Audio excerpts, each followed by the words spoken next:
हाँ जी, एनसीईआरटी के हिसाब से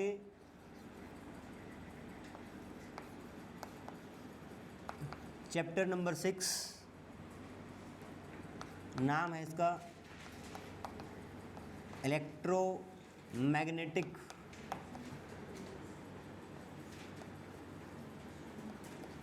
इंडक्शन। आपका चैप्टर नंबर 4, 5 और 6 उसी सीक्वेंस में, मतलब साथ में जुड़े हुए हैं, उस वैसा कुछ इसमें रहेगा, मैग्नेटिक फील्ड की बातें रहेंगी इसमें। ठीक ठीक। किसी बच्चे ने कौन कह रहा था, मुस्कान कह रही थी शायद, हाँ, कि बाकी जगह तो सर 2 या 3 चैप्टर हुए हैं, है ना, जहाँ भी वो कह रही थी। हम इस वीक के एंड में चैप्टर 6 ख़त्म कर देंगे और आप देखना लास्ट में उसका बहुत बेनिफिट होगा। इलेक्ट्रोमैग्नेटिक इंडक्शन हमने पढ़ा कि मूविंग चार्ज के कारण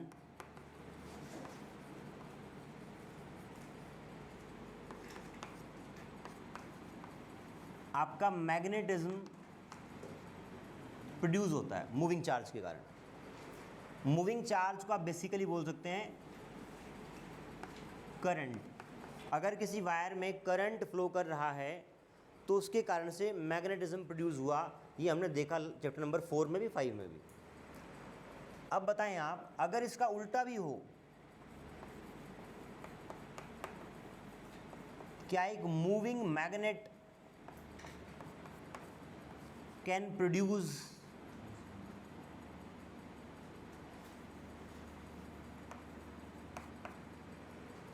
ये एक ऑब्वियस सवाल था।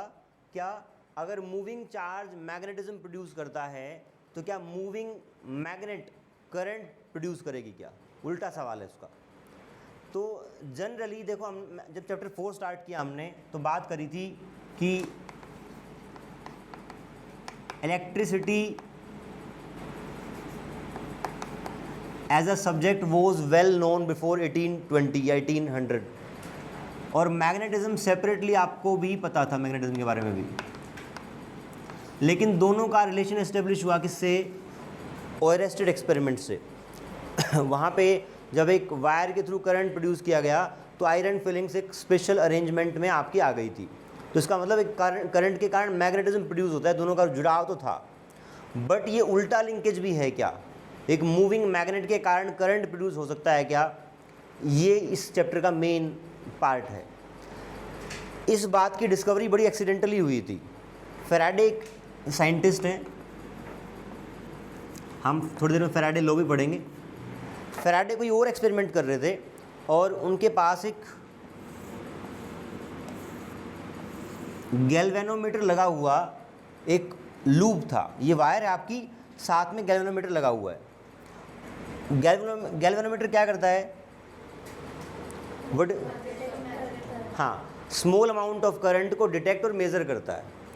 तो फैराडे का एक्सपेरिमेंट जो करना चाह रहे थे वो नहीं हो रहा था। मान लो कि वहाँ पे ये लूप रखा है, गैल्वेनोमीटर लगा हुआ है, गुस्से में आकर उन्होंने मैग्नेट फेंक के मारी और जब वो इस लूप से पास करी तो गैल्वेनोमीटर के अंदर डिफ्लेक्शन आया, है ना।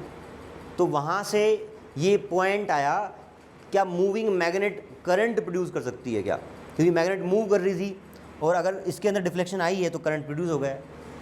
तो वहाँ से ये चैप्टर शुरू होता है। अब इसमें कुछ एक्सपेरिमेंट्स और कंडक्ट करे गए। वो एक्सपेरिमेंट्स क्या हैं? आप जब ये सब लिखेंगे तो आप हेडिंग डालेंगे इंट्रोडक्शन।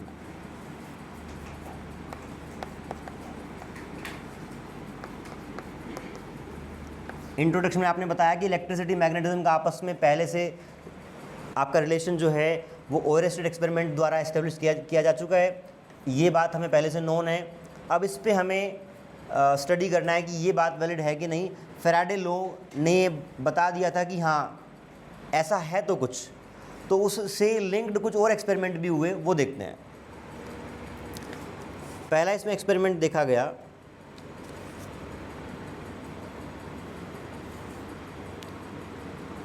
एक गैल्वेनोमीटर है,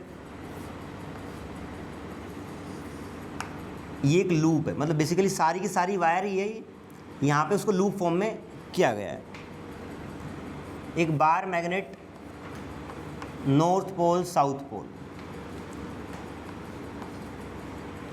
जब हम इस बार मैग्नेट को, मतलब इसी एक्सपेरिमेंट को एक तरीके से हमने किया, ऐसा एक लूप बनाया और इसको मैं स्लोली मूव कर रहा हूँ, तो यहाँ पे करंट प्रोड्यूस हो रहा है। अब जो यहाँ पे करंट प्रोड्यूस हो रहा है वो इस बात पे भी डिपेंड कर रहा है कि आपकी मैग्नेट कितनी फास्ट या स्लो मूव कर रही है ना। कुल मिला के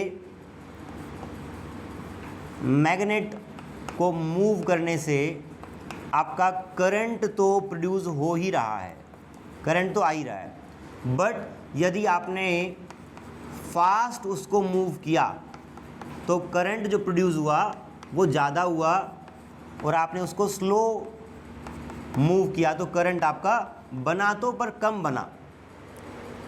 आपकी मैग्नेट को तेज लाने से करंट के बनने पे इफ़ेक्ट पड़ रहा है, ठीक बात है। इसी केस में अगर मैं इस मैग्नेट को, ये फर्स्ट केस है, सेकंड केस की बात करें, अगर आपने मैग्नेट को दूर मूव किया, अगर उस साइड मूव किया तो जो करंट की डायरेक्शन थी आपकी गैल्वेनोमीटर की बीच की रीडिंग 0 होगी। तो अभी अगर इस साइड डिफ्लेक्ट कर रहा था तो मैग्नेट को अपोजिट लेके जाएंगे तो दूसरी साइड डिफ्लेक्ट करेगा। आप कहेंगे कि जब सेकंड केस है, मैग्नेट को आप दूर मूव कर रहे हैं, तो आपका current produced in opposite direction, opposite direction में आपका करंट प्रोड्यूस हो रहा है। अब यहाँ पर भी वो बात तो वैलिड रहेगी ही रहेगी। अगर फास्ट मूव करोगे अपोजिट में तो ज़्यादा करंट बनेगा, स्लो मूव करोगे तो कम बनेगा, वो बात रहेगी, बट डायरेक्शन चेंज हो गई, ठीक है। तो ये आपका एक्सपेरिमेंट नंबर 1 है, आप इसको लिख लें एक्सपेरिमेंट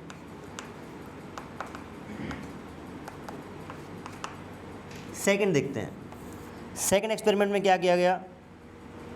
आपका बेसिक लूप तो यही था,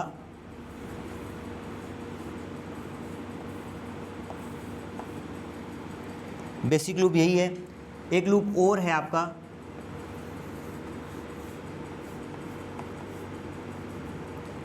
जिसमें बैटरी लगी हुई है, ये बैटरी है। इस बैटरी से यहाँ पे ऑलरेडी करंट फ्लो कर रहा होगा,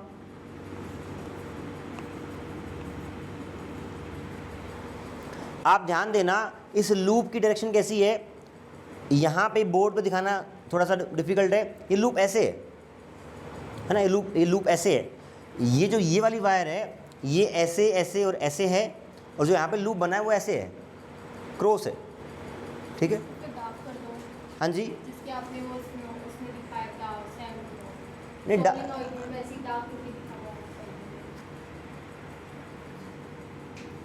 ये वाला पार्ट बाहर है, मतलब ये सर्कल है और ये वाला जो डार्क किया है वो बाहर की तरफ है और बाकी वाला पार्ट अंदर की तरफ है। वो लूप ऐसे है और ये वाली वायर ऐसे, ठीक है। और ये लूप भी सिमिलर तरीके से है। अगर मैंने यहाँ पे अब मैग्नेट को मूव नहीं किया, अगर इसको मूव किया, पहले वाले केस में क्या किया था, मैग्नेट को मूव करने से यहाँ पे करंट मिला था। अब आपने मैग्नेट मूव नहीं किया, एक करंट कैरिंग लूप था उसको मूव किया है। क्या इसको मूव करने से यहाँ पे आपको करंट मिलना चाहिए? क्यों?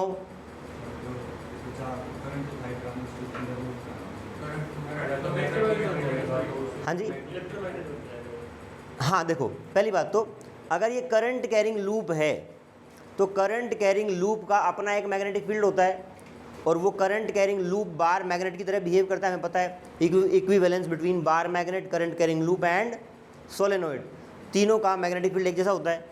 तो वहाँ पे बार मैग्नेट था, यहाँ पे आपका करंट कैरिंग लूप है, दोनों का मैग्नेटिक फील्ड सेम है। तो कुल मिला के जो हमने स्टार्टिंग में बात करी कि मैग्नेट मूव करने से करंट प्रोड्यूस होता है, तो सिर्फ मैग्नेट तक सीमित नहीं है। कुल मिला के अगर मैग्नेटिक फील्ड मूव कर रही है तो आपका करंट प्रोड्यूस हो रहा है, ठीक है, ठीक। तो यहाँ पे आप क्या करेंगे, when we move this current carrying loop, current will be produced in this galvanometer in this loop. अगर इसको आपने मूव कराया इस साइड तो इसके अंदर करंट प्रोड्यूस होगा और वो सारी बातें तो सेम रहेंगी। अगर आप इसको फास्ट मूव कराया तो ज़्यादा करंट, कम मूव कराया, स्लो मूव कराया तो कम करंट, अपोजिट डायरेक्शन में मूव कराया तो आपका करंट इन अपोजिट डायरेक्शन, सब बातें यहाँ पे रहेंगी। थर्ड एक्सपेरिमेंट देखते हैं।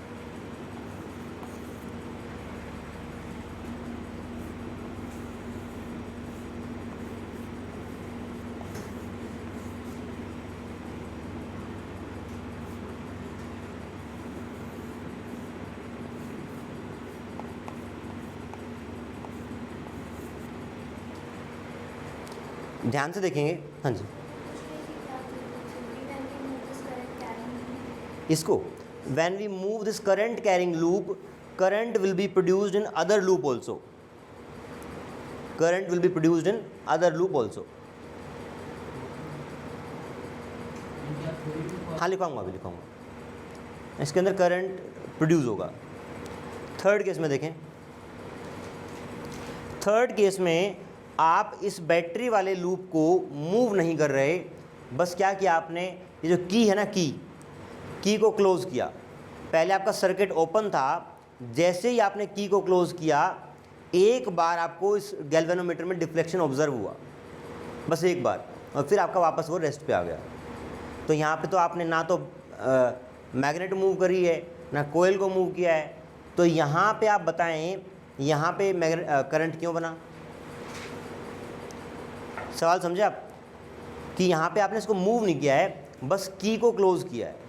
अब देखो हो क्या रहा है, जब आप की क्लोज़ करते हैं तो इसके अंदर जो करंट बनता है ना, सुनेंगे ध्यान से, जब आपने यहाँ पे की को क्लोज़ किया और ये जो करंट आई बना, ये एकदम से नहीं बन सकता। जैसे ही आप बटन ऑन करोगे तो आपका करंट 0 से आई लेने में कुछ मिली सेकेंड्स का समय लेगा। इसका मतलब उस टाइम के दौरान करंट आपका 0 से आई होता हुआ आया है, करंट आपका ग्रेजुअली बढ़ा है, और उस करंट के साथ एसोसिएट होती है मैग्नेटिक फील्ड। अगर करंट ग्रेजुअली बढ़ रहा है तो मैग्नेटिक फील्ड भी बढ़ रही होगी, ठीक है। तो क्या magnetic field passing through this will change with time T, हाँ कि ना? तो यहाँ पे टाइम के साथ इसके थ्रू पास होने वाली मैग्नेटिक फील्ड बदल रही है। तो टाइम के साथ अगर मैग्नेटिक फील्ड बदल रही है तो इसके अंदर आपका क्या होता है, करंट प्रोड्यूस होता है। तो अब देखो, हमने स्टार्टिंग में कहाँ से चले कि मैग्नेट मूव करने से करंट प्रोड्यूस हुआ, फिर हमने कहा कि मैग्नेट करंट से मूव नहीं हुआ, बल्कि किसी भी कारण से मैग्नेटिक फील्ड अगर है, वो मैग्नेटिक फील्ड उसके अंदर से पास जो हो रहा है वो बदल रहा है, तो आपका करंट बनेगा। थर्ड केस में देखा हमने, वो मूव भी नहीं कर रहा, विदाउट मूविंग करंट बदल रहा है, 0 से आई हुआ है, 0 से आई करंट हुआ तो मैग्नेटिक फील्ड जो उसके साथ जुड़ा हुआ है वो बदला, और वो बदला तो इसके थ्रू जो फील्ड पास कर रहा है वो टाइम के साथ बदल रहा है। तो कुल मिला के time varying magnetic field is the reason of current. क्या बोल रहा हूँ मैं, जो समय के साथ आपका मैग्नेटिक फील्ड बदल रहा है वो आपका क्या है, कारण है करंट के प्रोड्यूस होने का। ये बेसिक पार्ट है, मैं लिखवाता हूँ। अब सबसे पहले आप लिख लें क्या, कि इलेक्ट्रिसिटी और मैग्नेटिज्म अपने आप में ऑलरेडी नॉन सब्जेक्ट्स थे। आएंगे क्योंकि उसके बाद जब आपका करंट आई सैचुरेट हो गया तो मैग्नेटिक फील्ड भी फिक्स हो गया। तो किसी एक पॉइंट पे जाना चाहिए ना, क्या? देखो वही मैं कह रहा हूँ कि जो करंट के प्रोडक्शन का कारण है वो है समय के साथ बदलता हुआ मैग्नेटिक फील्ड। अब जब तक वो 0 से आई हुआ तब तक मैग्नेटिक फील्ड 0 से बी बना, लेकिन जब वो सैचुरेट हो गया आई, तब बी रहा, तो समय के साथ वो नहीं बदल रहा। समय के साथ मैग्नेटिक फील्ड नहीं बदल रहा तो करंट प्रोड्यूस नहीं होगा। अगर यहाँ पे बार मैग्नेट रखा होता, बात सुनो, सिर्फ बार मैग्नेट रखा, मूव नहीं कर रहा, तो करंट प्रोड्यूस नहीं होता, क्योंकि फील्ड नहीं बदल रहा, ठीक है ना। तो आप लिखें, डिटेल में लिखाऊँ क्या? लिखो, बिफोर 1800s, रफ में आप नोट कर सकते हैं करना चाहें तो, before 1800s electricity and magnetism are known as separate subjects.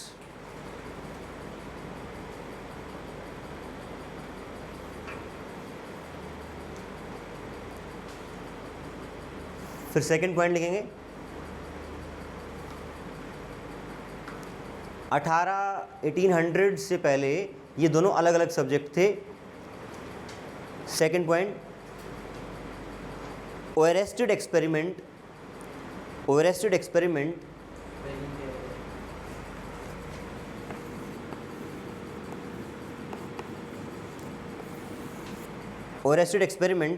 established a relation between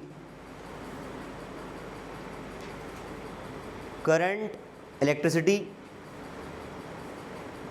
and magnetism.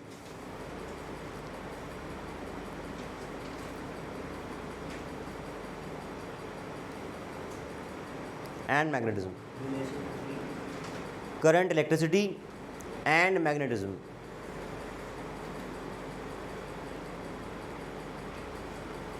ठीक है, एंड फुल स्टॉप लगाएं। It was established that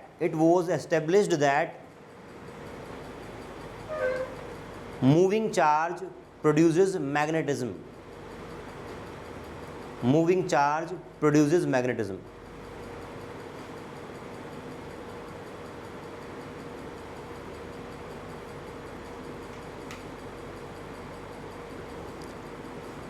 third point, now the question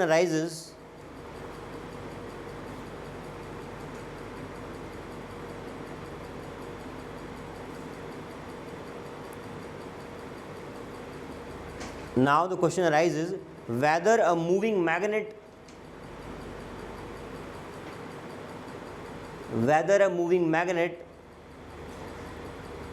can produce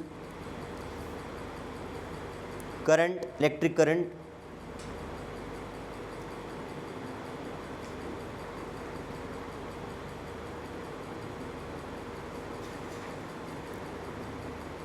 full stop. Faraday found इसी point में Faraday found yes, current can be produced by a moving magnet.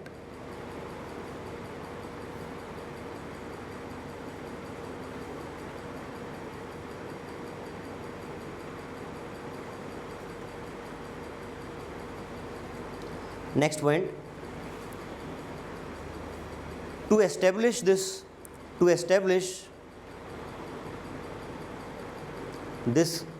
above observation,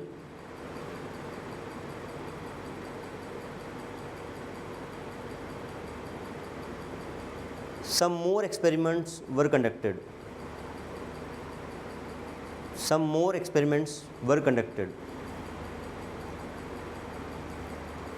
They are as following. उसी बात को establish करने के लिए कुछ और एक्सपेरिमेंट्स करे गए, वो आपके गिवन है। पहला पॉइंट, पहला एक्सपेरिमेंट नंबर 1, ये आपका एक कोयल है। इसमें आप अपने आप लिख लें, जैसे मैंने फ्लो चार्ट बना रखा है। ये आपका एक कोयल है। अगर बार मैग्नेट को आपने ऐसे मूव किया तो मैग्नेट मूव करने से करंट प्रोड्यूस हुआ। अगर फास्ट मूव किया तो करंट ज़्यादा प्रोड्यूस हुआ, स्लो मूव किया तो करंट कम प्रोड्यूस हुआ। इसी का सेकंड पार्ट है, मतलब सेकंड एक्सपेरिमेंट तो यहाँ से शुरू होगा।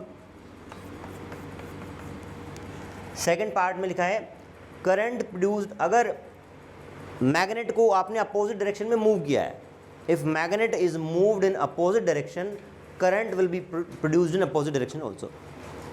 आराम से लिख लें क्या, फास्ट मूव करने से करंट ज़्यादा बनेगा, स्लो मूव करने से करंट कम बनेगा। अगर आपने अपोजिट डायरेक्शन में बार मैग्नेट को मूव किया तो आपका करंट अपोजिट डायरेक्शन में बनेगा।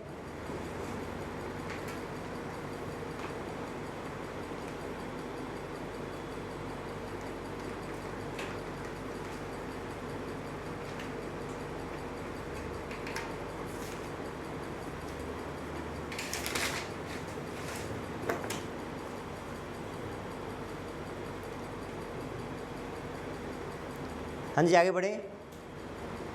नेक्स्ट, सेकंड एक्सपेरिमेंट में क्या किया आपने, ये आपका एक लूप है। सेकंड, हमने यहाँ पे बार मैग्नेट ने यूज़ करके एक बैटरी लगा के एक लूप यूज़ किया है।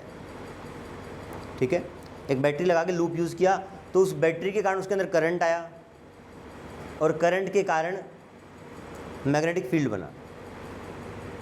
आप चाहें तो साथ में लिख सकते हैं क्या, a current carrying loop is equivalent to bar magnet. A current carrying loop is equivalent to bar magnet. Bar magnet की तरह ही बिहेव करेगा ये। अगर बार मैग्नेट की तरह बिहेव करेगा और इसको मूव करेंगे तो आपकी ऑब्जर्वेशन सेम आएंगी। तो आप लिख लें, if it behaves like bar magnet then observations will be same as in first experiment. Observations will be same as in first experiment.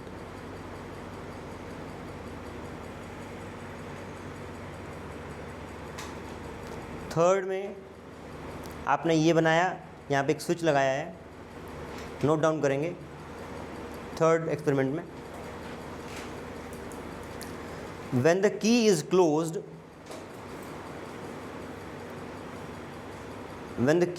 closed, current gradually increases from 0 to a saturated current I.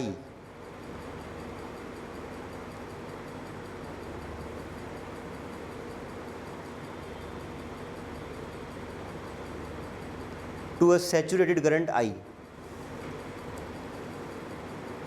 Full stop. The associated magnetic field with I. The associated magnetic field with I also increases from 0 to B. From 0 to B.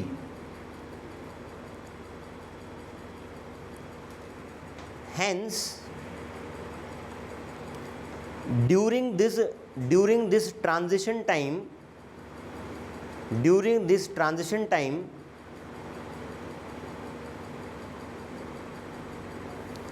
magnetic flux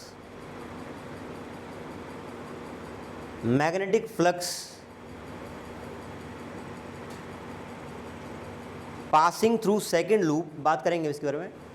magnetic flux या bracket में magnetic field lines, magnetic flux passing through second loop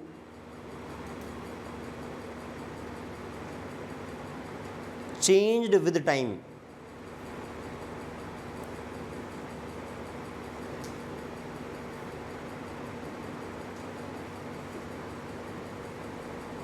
full stop.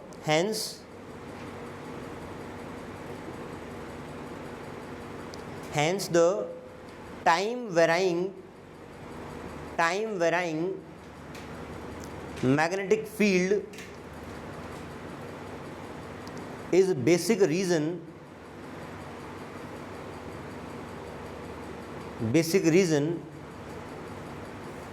behind production of current.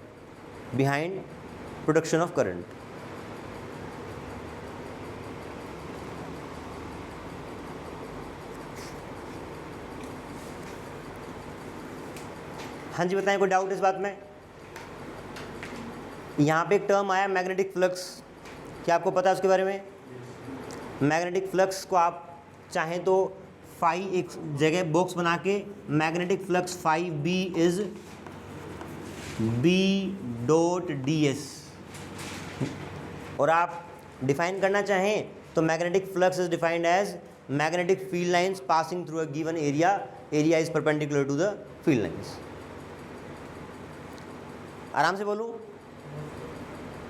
Magnetic flux का mathematical expression ये है, and number of magnetic field lines passing through a given area perpendicular to area is called magnetic flux. तो क्या magnetic flux और magnetic field lines आपस में दोनों जुड़े हुए संबंध एक मतलब रिलेटेड है? तो यहाँ पे या तो मैं कहूँ कि टाइम के साथ मैग्नेटिक फ्लक्स चेंज हो रहा है, या मैं कहूँ कि टाइम के साथ magnetic field lines passing through the second loop are changing. Same बात है, सेम बात है। तो बेसिक कारण हुआ time varying magnetic field is the basic reason behind production of current. हाँ जी, क्लियर है यहाँ तक? ठीक है। अब आप फैराडे लॉ को नोट करेंगे। इंट्रोडक्शन ख़त्म हुआ। अब फैराडे का जो लॉ आया है वो अपनी इस सारी बात को एक सिंगल लाइन में कंक्लूड कर रहा है।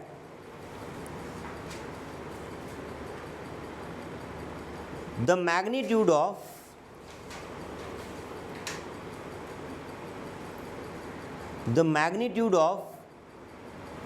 induced EMF,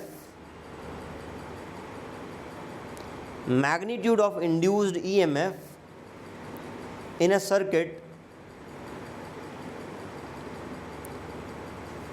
is equal to the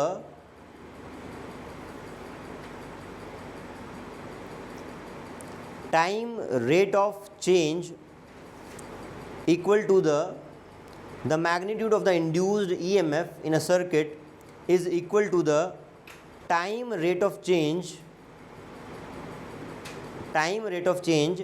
of magnetic flux through the circuit.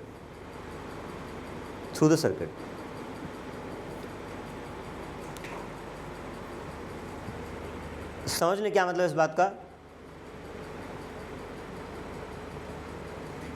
ये देखो, आपने ये तो कह दिया, अगर एक कोई लूप है, कोई एक वायर है, वायर के अंदर यदि मैग्नेटिक फ्लक्स बदलेगा तो करंट प्रोड्यूस होगा, बट कितना, है ना? फ्लक्स चेंज होने पे कितना करंट बनेगा इसका नहीं पता। तो वो मैग्नीट्यूड कितना होगा करंट का, उसके लिए उसने बोला है क्या? Magnitude of induced EMF. पहले आप समझ लें इंड्यूस्ड ईएमएफ का मतलब क्या है।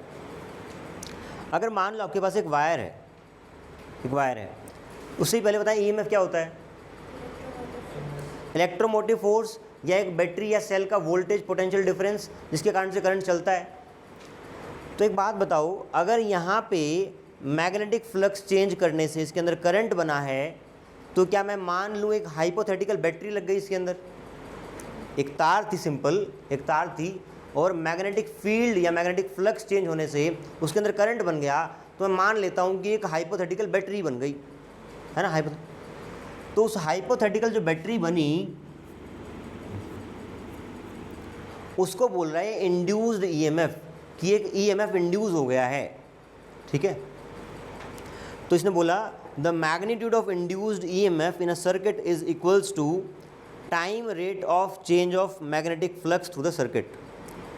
अगर किसी टाइम पे फ्लक्स फाई था, इसके अंदर फ्लक्स फाई पास कर रहा है, तो जो इंड्यूस्ड ईएमएफ बनेगा it will be d phi by d T.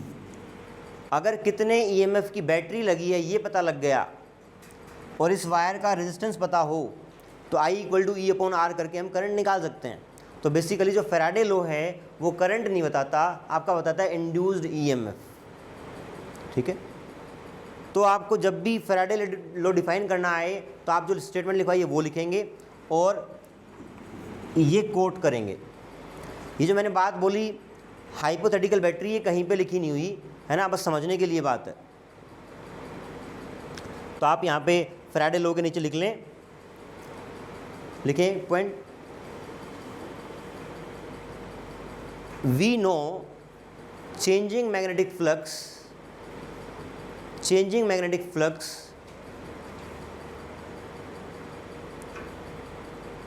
produces current.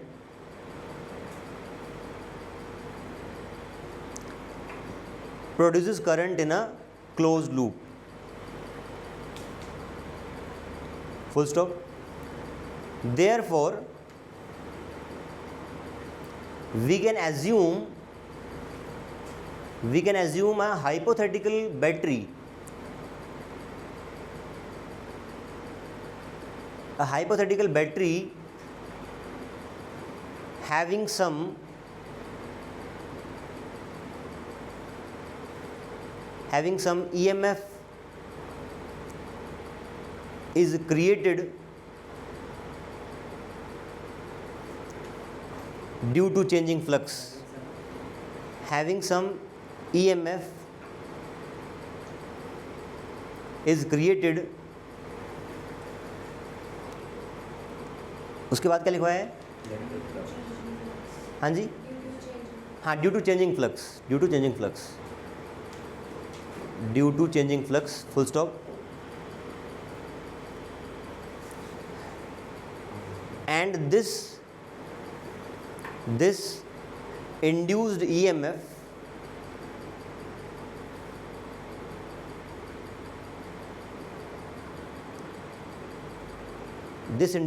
can be considered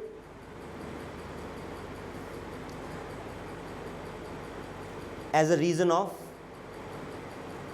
produced current, as a reason of produced current.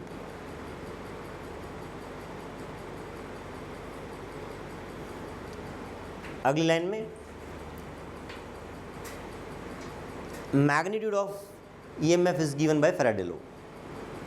Magnitude of this EMF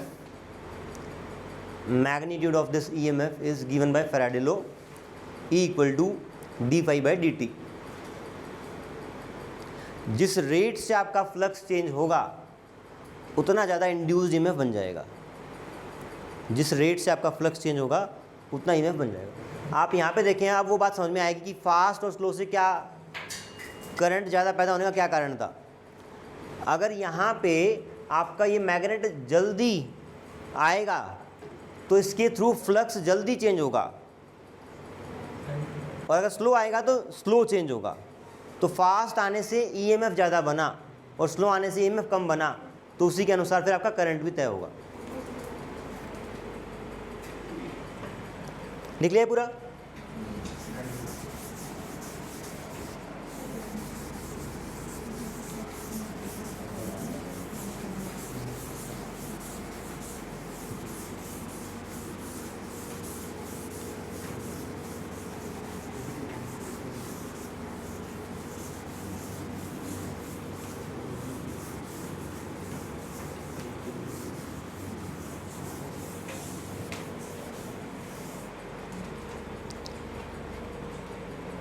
हाँ जी, इसके ऊपर बेस कुछ अच्छा, पहले एक बार एक लोअर करना पड़ेगा.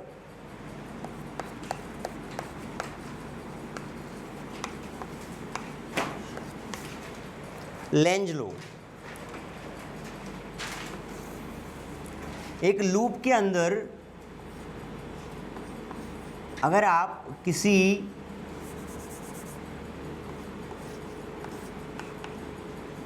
बार मैग्नेट को ऐसे मूव कराओगे तो आप देखो बार मैग्नेट की मैग्नेटिक फील्ड लाइंस होती हैं.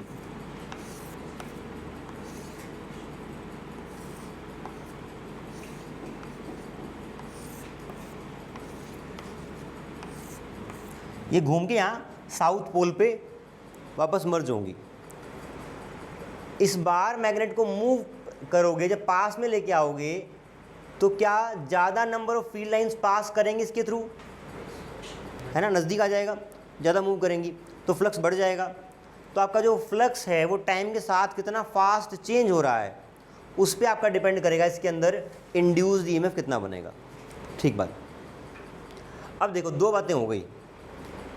आपने ये बता दिया अगर मैग्नेटिक फ्लक्स चेंज होगा तो करंट प्रोड्यूस होगा. ठीक है, कितना करंट प्रोड्यूस होगा उसका आपने मैग्नीट्यूड भी बता दिया. कैसे? क्योंकि EMF निकाल लिया. EMF निकाला तो करंट भी आ जाएगा. पर आपने डायरेक्शन नहीं बताई कि अगर मैग्नेटिक फ्लक्स ऐसे चेंज हुआ, ऐसे बढ़ा, तो जो लूप है उसके अंदर करंट ऐसे चलेगा या ऐसे चलेगा. बात समझ में आई? मैं बोल रहा हूँ दो बातें हमने करी. अगर किसी लूप के थ्रू अगर फ्लक्स चेंज हो रहा है तो करंट बन रहा है, एक बात. दूसरी बात, वो करंट कितना बनेगा, उसका मैग्नीट्यूड कितना होगा, ये निकल आएगा EMF से. EMF निकाल लिया, E equal to d phi by dt. But वो करंट किस डायरेक्शन में होगा इस बात का अभी तक नहीं पता लगा. ठीक है, तो उस बात को बताने के लिए आपका आता है लेंज लो. नोट करें क्या है. The polarity of induced EMF, the polarity of induced EMF, polarity मतलब अगर जो हाइपोथेटिकल बैटरी लगी है उसकी पोलैरिटी पता लग गई तो आपको करंट की डायरेक्शन पता लग जाएगी. तो लिखें, the polarity of induced EMF is such that it tends to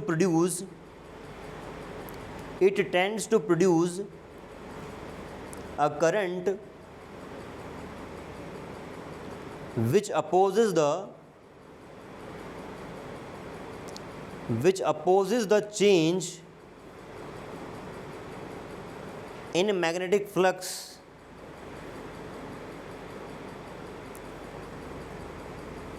that produced it.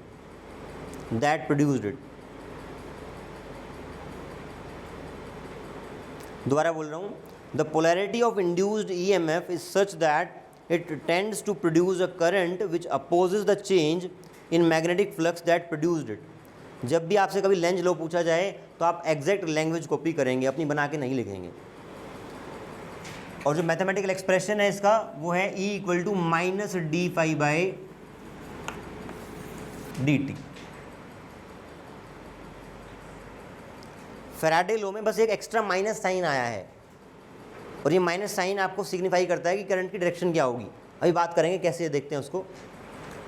इसी केस में देखते हैं, इस केस में मान लीजिए जो ये लूप है इसका ये वाला पार्ट बाहर की तरफ है ना, बाहर की तरफ है।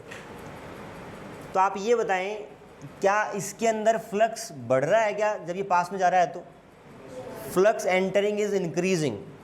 तो आपका जो करंट बनेगा वो ऐसा बनेगा, अगर उसके अंदर से लूप के अंदर से फ्लक्स बढ़ रहा है तो अपना करंट ऐसा बनाए कि उस मैग्नेटिक फील्ड को अपोज कर सके। दोबारा बोल रहा हूँ, क्या जो इसके अंदर करंट बनेगा उसका खुद का मैग्नेटिक फील्ड नहीं बन जाएगा? बनेगा। तो जो उसका जो खुद का मैग्नेटिक फील्ड बनेगा वो ऐसा बनना चाहिए, अगर आपका फ्लक्स बढ़ रहा है तो बढ़ते हुए को अपोज कर सके। अब आप बताएं कि ये जो आपका डार्क पोर्शन है ये बाहर वाला है, करंट मैं ऐसे चलाऊं या ऐसे चलाऊं? करंट ऐसे चलाना पड़ेगा। क्यों? अगर करंट ऐसे चलाऊंगा तो मैग्नेटिक फील्ड ऐसे बनेगा।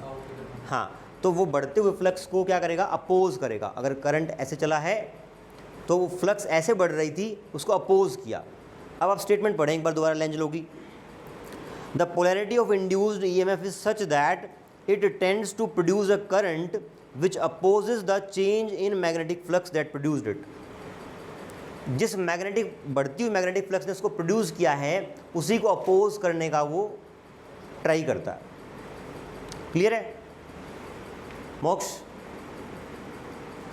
अब देखते हैं, अगर इसके 4 केस कर लेते हैं।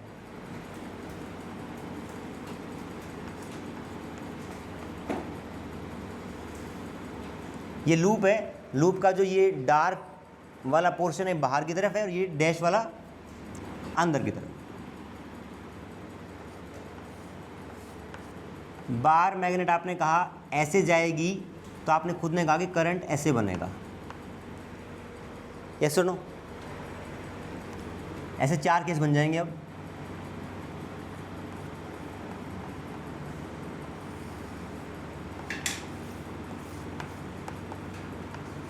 अगर ये बार मैग्नेट उस साइड जाए तो क्या होगा?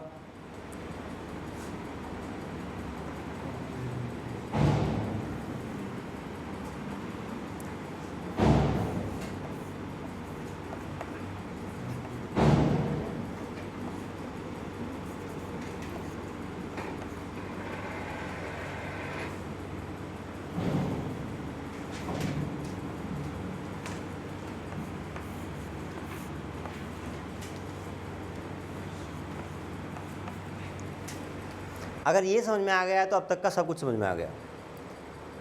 आपको ये देखना है कि अगर मैग्नेटिक फ्लक्स बढ़ेगी तो उसके अपोज में काम करेगा, अगर मैग्नेटिक फ्लक्स घटेगी तो उसको बढ़ाएगा, फिर वो उल्टा चलेगा। तो पहले केस में आप देखें ऐसे फ्लक्स बढ़ रही थी तो अपोज किया, इस साइड आपका करंट चला। सेकंड में देखते हैं मैग्नेटिक फील्ड लाइंस आपकी दूर जाएगा तो घटेंगी, इस साइड से एंटर कर रही थी पर घट रही हैं, तो इस साइड से जो एंटर कर रही है इसको बढ़ाने के लिए करंट ऐसे चलेगा। बताओ बात समझ में आई क्या?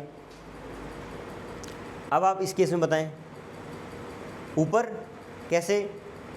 सर इंटेंसिटी कम नहीं होनी चाहिए वाली। हाँ जी, इंटेंसिटी कम नहीं होनी चाहिए वाली करंट की। मैं डायरेक्शन की बात कर रहा हूँ सिर्फ। डायरेक्शन में यही रहनी चाहिए। आप कह रहे हैं यही रहनी चाहिए? Yes. देखते हैं।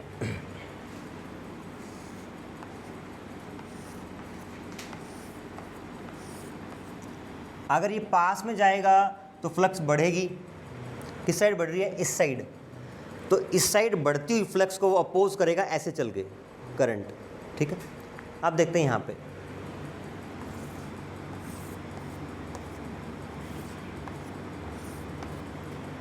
अगर ये मैग्नेटिक फ्लक्स ऐसे है और ये दूर जाएगा तो number of field lines entering through this will decrease करती कि वो बढ़ाएगा, खुद में करंट ऐसे चलाएगा कि वो बढ़ जाए, तो वो ऐसे करंट चलेगा ताकि ये वाली बढ़ जाए।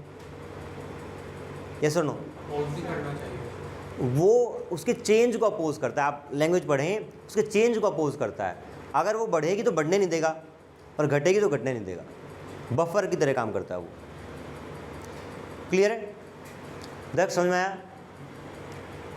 इसमें आंसर दिया आपने ऊपर की तरफ, आंसर सही है पर समझाएं कैसे। हम बार मैग्नेट की पोजीशन अलग है, एक बात तो ये है। ऐसे नहीं, आप फील्ड लाइंस ड्रॉ करें और देखें फील्ड लाइंस कहाँ से एंटर कर रही हैं और दूर जाने पे अब फील्ड लाइंस आपकी कैसे आएंगी, ऐसे एंटर होंगी, ऐसे एंटर होंगी। जब ये लूप, मतलब चाहे इसको पास में ले आओ या लूप को ले आओ, रिलेटिव की बात है, जब ये पास में आएगा तो क्या number of field lines entering through this from this direction will increase, क्योंकि पास में फील्ड लाइन ज़्यादा होंगी तो आपका फ्लक्स ऐसे बढ़ रहा है, तो ऐसे बढ़ते हुए फ्लक्स को ऐसे अपोज करेगा वो, तो current will be in this direction. पूछने को दिक्कत नहीं है।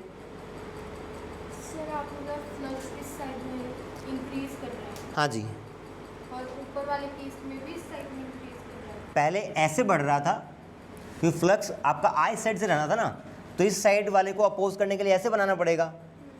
अब वो फ्लक्स जो इसके अंदर एंटर कर रहा है वो तो यहाँ से एंटर कर रहा है, तो अगर ऐसे बढ़ रहा है तो इसको अपोज करने के लिए करंट ऐसे, मतलब ऐसे फील्ड बनाना पड़ेगा, और ऐसे फील्ड के लिए आपको करंट ऐसे चलाना पड़ेगा। ठीक है, लास्ट वाले में बता दें,